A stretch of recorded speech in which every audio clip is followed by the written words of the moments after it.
और इधर सांगा है जो आंख गंवाने के बाद भी अपने भाइयों को क्षमा कर देते हैं और चुपचाप एक अज्ञातवास में बैठे हुए गुमनामी की जिंदगी जीते हैं। लेकिन जब देश पुकारता है, जब धर्म पुकारता है, जब परिवार उनके ऊपर आश्रित होकर उनसे आशा लगाता है कि आप नेतृत्व करें, तो वो आदमी एकदम से परिवर्तित हो जाता है। कहां तो ये आदमी इतिहास के डस्टबिन में जाने वाला था, कहां ये आदमी इतिहास के शिखर पर चला जाता है। I mean it's a remarkable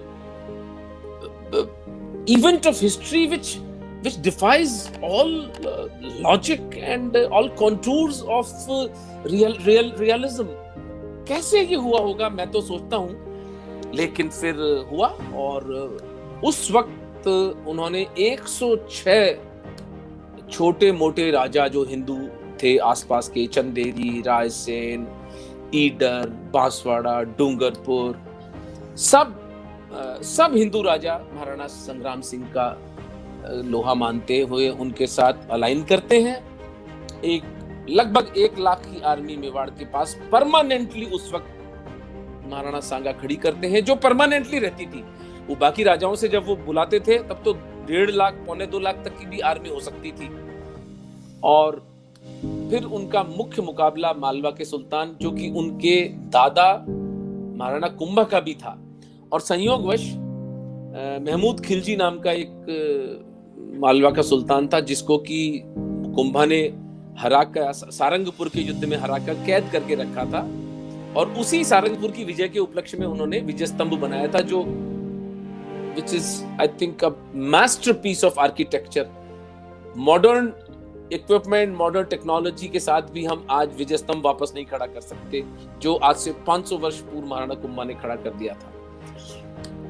और सांगा के समय भी एक महमूद खिलजी ही होता है। This is Mahmud Khilji junior, Mahmud Khilji number 2, जिसको कि सांगा पराजित करते हैं। और वो इस सद्गुण विकृति 6 महीने कैद करने के बाद सांगा की माँ होती है, उन्हें कहती है कि नहीं, आप इन्हें छोड़ दीजिए, दया करिए शत्रु पर, कोई बात नहीं, राजपूत इस तरह से शत्रुओं का ह्रास नहीं करते, इनकी हत्या नहीं करते। सांगा छोड़ देते हैं और जीवन भर महमूद खिलजी उनका रक्त पीता रहता है। लेकिन सांगा महमूद खिलजी के पुत्र को अपने यहाँ पर बंदी बनाकर एक कंडीशन पे रखते हैं कि तुम आगे मेरे पर हमला नहीं करोगे। तो उनका पुत्र उनके यहाँ यद्यपि राज दरबार में रहता है, but as a prisoner. That was the फिर वो मालवा से एक बहुत सुंदर एक सोने की बेल्ट, एक मुकुट, जो कि पुराने हिंदू समाज का था लेकिन इन लुटेरों ने ले लिया था, वो उसको पुनर्ग्रहित करते हैं सांगा। और मालवा को अच्छी तरह से वो अपने अंडर सुजरेनिटी में ले आते हैं और उससे टैक्स भी वसूलते हैं। फिर गुजरात का जो राजा होता है मुजफ्फर शाह, उसको पराजित करते हैं बुरी। और फिर अहमदनगर नाम की जगह, महाराष्ट्र वाली अहमदनगर नहीं, गुजरात में एक अहमदनगर है, वहां पर एक बहुत भीषण युद्ध होता है।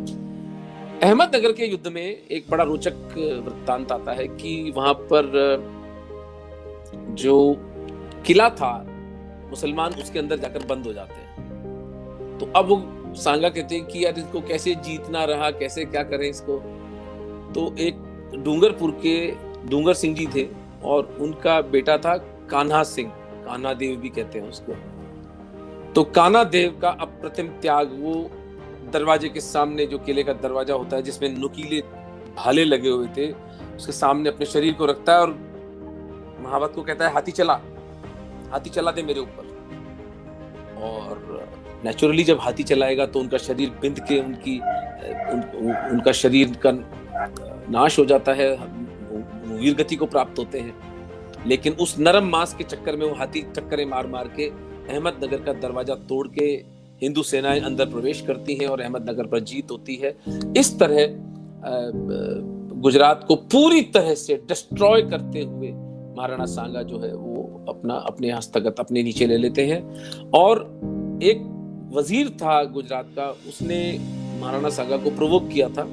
उसने अपने घर के बाहर एक कुत्ता बांध रखा था, और घर के बाहर क्या, वो दरअसल समाज में जो चौपाल थी वहां की उस जगह की, वहीं पर बांध रखा था। और सब जो कहता था कि इसका नाम भी सांगा रखा हुआ था। तो जब महाराणा सांगा के पास में ये खबर पहुंची कि साहब इस तरह का कुत्ता उसके वजीर ने पाला हुआ है, तो सांगा हमला करते हैं उसके ऊपर और उसकी सरेआम गर्दन काटते हैं उस कुत्ते के साथ, और कुत्ते की तरह ही उसकी गर्दन भी काटते हैं।